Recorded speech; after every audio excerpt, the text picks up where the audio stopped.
25-year-old woman's been charged with allegedly trying to egg the Prime Minister. Both leaders have condemned the attack, but Scott Morrison says it highlights an alarming rise in activists turning to violence. From the CWA's trademark scones and smiles to these chaotic scenes.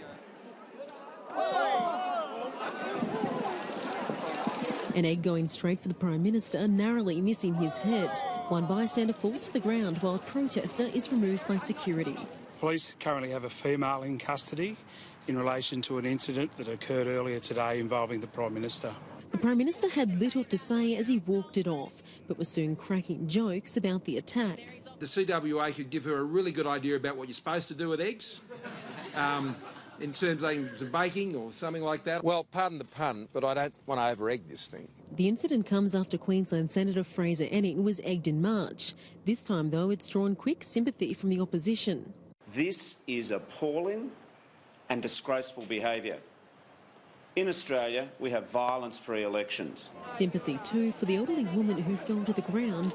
Margaret was a more elderly woman and she was bowled over in the exchange.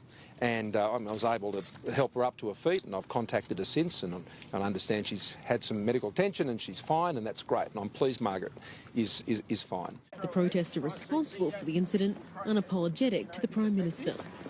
So that was a premeditated approach to come here and hit the Prime Minister with an egg, was it? But at least sorry for her unintending victim. Did you intend for an older woman to fall over as well? No, that was not my intent. I am sorry for that.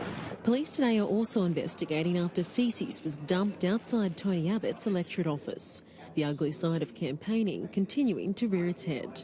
You know, we've just got to disagree better about these things. Just because you have a difference of view to someone doesn't mean that you have to engage in these sort of ugly types of protests. At a much quieter affair, the Prime Minister got back to the real job at hand, shoring up support to reclaim the seat of Indi.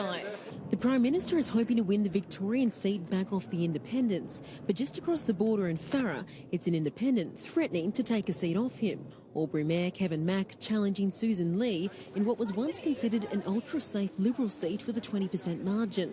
In Susan Lee, you have someone who has the ear not only of the Prime Minister, but the respect of her colleagues. The Prime Minister hoping the possible demise of independence in Indi isn't offset by the rise of an independent in Farrer. Andrea Crothers, Sky News.